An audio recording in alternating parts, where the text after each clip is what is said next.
Então, eu espero que Vossa Excelência reflita, volte de Brasília aí no avião, refletindo sobre o que o senhor quer e planeja, não para o seu futuro, porque esse o senhor já disse publicamente que não vai concorrer à reeleição, mas o que o senhor quer para o futuro dessa cidade e andar de cabeça erguida na cidade que o senhor nasceu e foi criado. Paz e bem.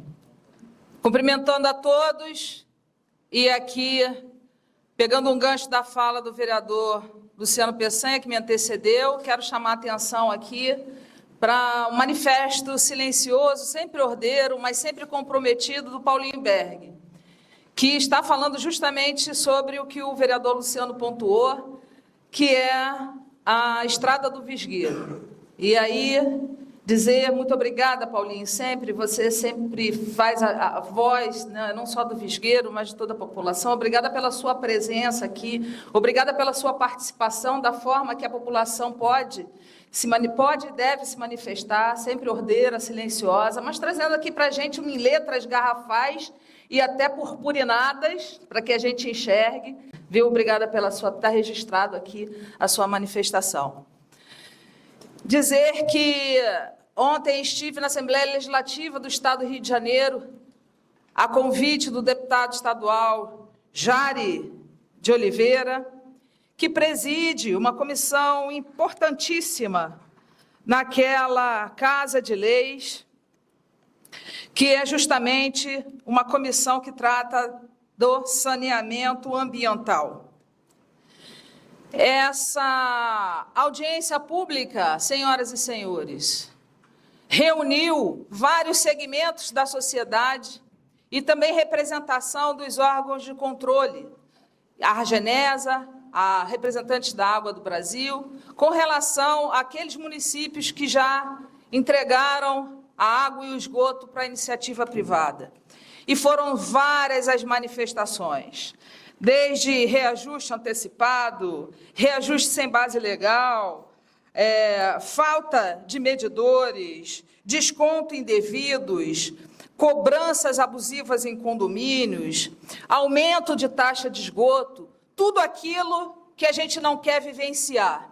E olha que esse edital aqui, dessas cidades que entregaram a iniciativa privada, lá naquela modelagem do governo do Estado, o edital passou por todos os órgãos de controle que vocês possam imaginar, até pelo Superior Tribunal de Justiça, pelo BNDES, pela Assembleia Legislativa do Estado do Rio de Janeiro. E, mesmo assim, essas empresas privadas não estão cumprindo com o contrato. E isso é recorrente, todos vocês veem nos noticiários das cidades vizinhas e da cidade da região metropolitana.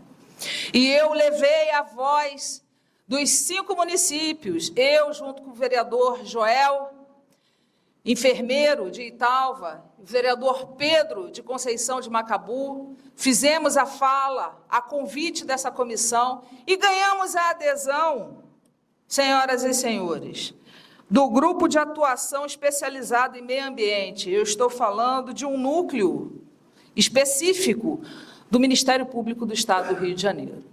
Então, muito importante para a gente agora, as 2 promotoras titulares se colocaram à disposição desses vereadores para que a gente possa levar as mesmas demandas que levamos, vereador Marquinhos, não só à Justiça, mas também ao Tribunal de Contas, que determinou a suspensão desse edital até que se resolvessem pendências, como essas de Quissamã, das obras que no edital dizem que estão de vento e popa, mas que estão paralisadas. Então, foi muito profícua, foi muito oportuna a nossa ida lá ontem, e eu quero agradecer muito ao Jário de Oliveira, também ao Josemar, do sindicato, que também estavam lá e que fizeram esse convite, e a comissão, né, essa comissão específica, imediatamente após a minha fala, através do presidente da comissão, que é o Jário de Oliveira, e também faz parte dessa comissão o deputado Alan Lopes, do PL, eles já se colocaram à disposição para receber esses vereadores também na comissão, além desse núcleo específico do Ministério Público. Agora, falando de calotes, porque depois de toda a mobilização aqui e de algumas colocações pontuais, né, que fizemos, parece que o Pix do INSV caiu na madrugada, né? Mas eu espero que não só os salários, mas que tudo que é devido tenha sido pago aos trabalhadores da saúde. Eu espero em Deus, né? Aqueles possíveis descontos não repassados, né? Eu espero que tudo isso esteja em dia. Não só o salário, mas dizer que, enquanto os laboriosos, né, colaboradores, que descobri que são mais de 300 da INSV, tenham recebido ontem com atraso esse, que não vai pagar os juros do cartão de crédito, né? Não vai pagar os juros de empréstimo, que esses outros trabalhadores, como os guarda-vidas, o pessoal do apoio à guarda e o pessoal que trabalhou lá no esporte, né, secretária? A senhora vai sair, vai ficar, mas paga quem a senhora está devendo, porque é importante, né? Sair de cabeça erguida e não ficar devendo as pessoas, porque é a mesma empresa que trabalhou no verão passado, que não era nem para ter prestado serviço nesse ano, né? E o secretário, como ordenador de despesa, tem essa responsabilidade também, até porque é ele quem designa ali os fiscais do contrato. Então, dizer que essas pessoas não receberam e tem que ter o mesmo tratamento, porque também trabalharam e não trabalharam de graça, e tem que receber. Dizer que aqui votamos 3,9% de reajuste, né, para os servidores, mas que está faltando ainda 50%, e eu convido a vocês a assistirem o meu pronunciamento com relação a essa votação, e dizer que já estou chegando ao final da minha fala, dizer que é muito importante, voltando a essa questão do saneamento básico, que a gente reflita sobre o que a gente quer para o futuro dessa cidade. Porque dia 22 agora foi o Dia Mundial das Águas. E a água, gente, é um direito indispensável à vida. Nós não estamos falando de uma mercadoria, nós não estamos falando de internet, de energia elétrica, que também é, mas a água é fundamental para a vida e para a qualidade da saúde das pessoas. Então, prefeito, eu espero que Vossa Excelência, depois de recorrentes derrotas do SIDENF, ao qual o senhor faz parte, porque o SIDENF só está tentando privatizar a água e o esgoto do Quissamã, porque tem a anuência de 5 prefeitos, e o senhor é um deles. Então, que o senhor reflita e tenha a hombridade de fazer como o prefeito Guilherme Fonseca fez, que é sair dessa furada. Furada essa que já está demonstrado que não vai dar certo, porque o único proponente daquela primeira fase da licitação, que aconteceu sexta-feira de carnaval, foram 3 empresas consorciadas, cuja empresa líder, que é quem manda e determina na negociação dessas de R$1 bilhão, é uma empresa de transportes rodoviários situada no estado de Minas Gerais. É uma empresa que está para Minas Gerais, assim como a 1001 está para o estado do Rio de Janeiro. Então, eu espero que Vossa Excelência reflita, volte de Brasília aí no avião, refletindo sobre o que o senhor quer e planeja, não para o seu futuro, porque esse o senhor já disse publicamente que não vai concorrer à reeleição, mas o que o senhor quer para o futuro dessa cidade e andar de cabeça erguida na cidade que o senhor nasceu e foi criado. Até semana que vem, que o Papai do Céu quiser assim permitir. No plenário, nós estamos aqui deliberando sobre um projeto de lei de autoria, claro, do Poder Executivo, só pode ser do Poder Executivo, e não pode ser objeto de emenda dessa Casa para majorar o reajuste dos salários dos servidores públicos efetivos. Esse projeto de lei chegou ontem nessa Casa, nós aqui aprovamos a urgência, claro, porque é urgente, até porque ele vai ser retroativo a 1º de março, obedecendo a database, a lei que determina a database da recomposição salarial dos salários, claro, dos servidores. Dizer aqui que está obedecendo, sim, a legislação com relação ao mês, mas não a recomposição das perdas salariais dos servidores. Dentro do projeto de lei também existe aqui uma especificidade com relação aos profissionais de educação, especificamente com relação a uma classe que estava desde janeiro recebendo menos que o piso nacional da educação. Então, para esses profissionais específicos, essa lei vai retroagir a 1º de março.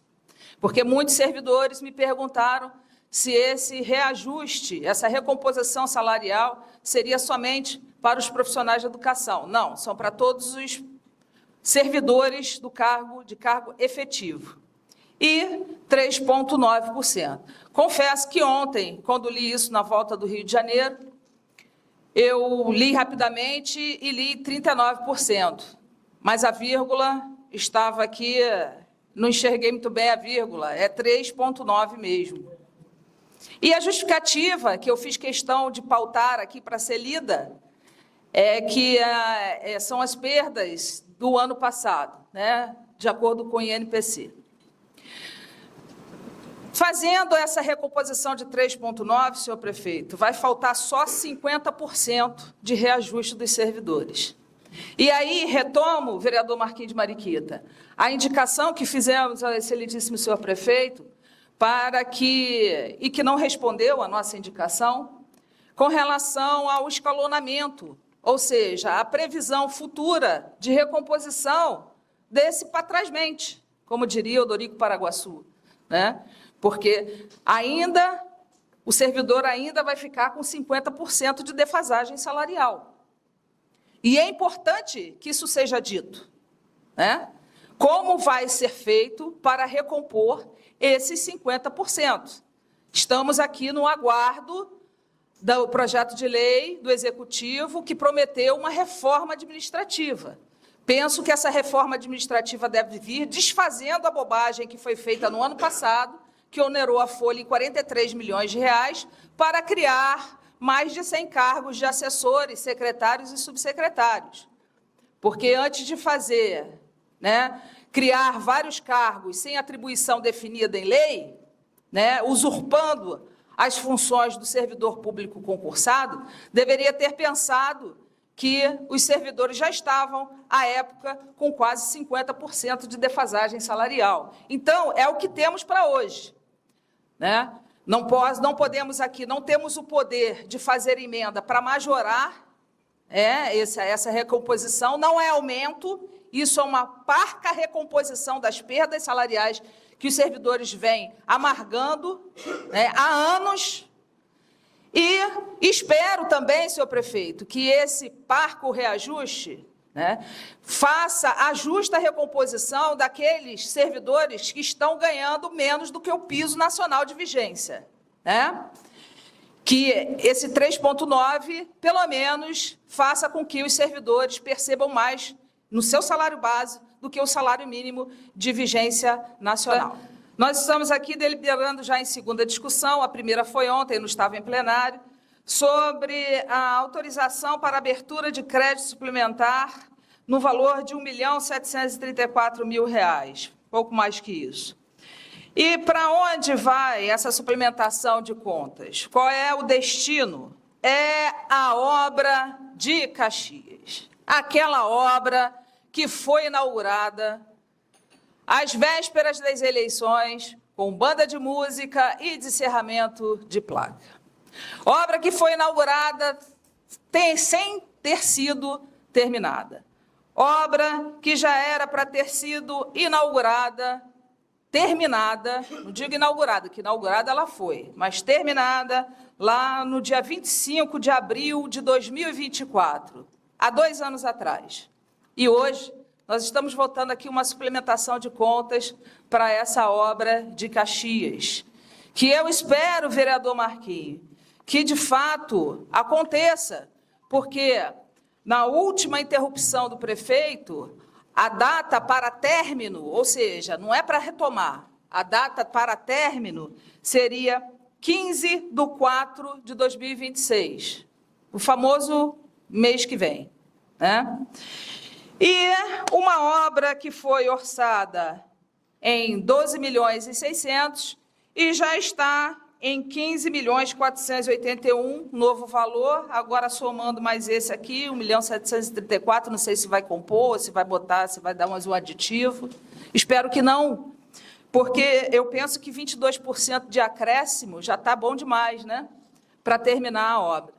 Então, vai ter meu voto a favor, claro, porque a gente quer ver essa obra andar. A obra essa que, inclusive, já está nos telejornais, mostrando a dificuldade de quem mora nessas ruas que não foram finalizadas, inclusive o vereador Marquinhos de Mariquita é um desses contemplados, né? Ruas esburacadas, que quando faz sol e venta é poeira, quando chove é um lamaçal e um buraco para tudo quanto é lado. É impossível nós convivermos numa cidade que já arrecadou, só nesse governo, mais de 600 bilhões de reais, e nós termos essa realidade avassaladora e vexatória, né?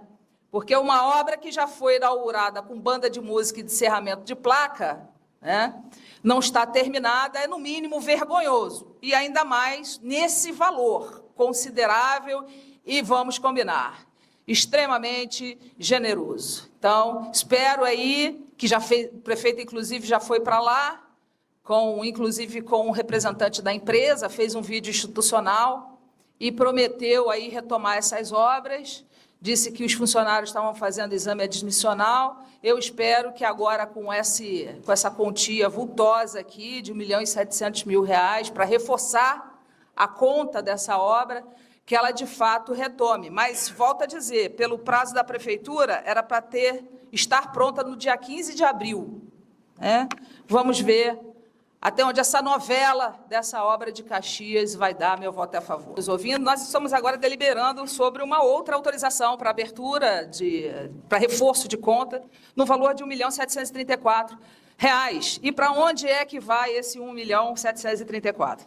Para a obra de ampliação dos sistemas de esgotamento sanitário do município de Quissamã. Obra essa que, segundo o edital do SIDENF, já está em andamento, já estava até para terminar. Fato é que essa obra teve início em 2021, 5 anos. Vocês já viram em algum lugar uma obra durar 5 anos? Só obra de igreja, né? Pois é, essa é a outra novela dessa obra de esgotamento sanitário. Obra essa que teve um custo inicial de R$9 milhões.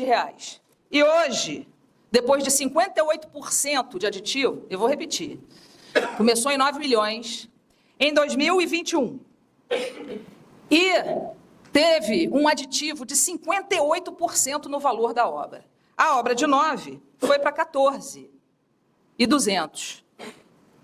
Mas a obra não terminou. Disseram que terminaram ali na Penha, Praia, aquela estação.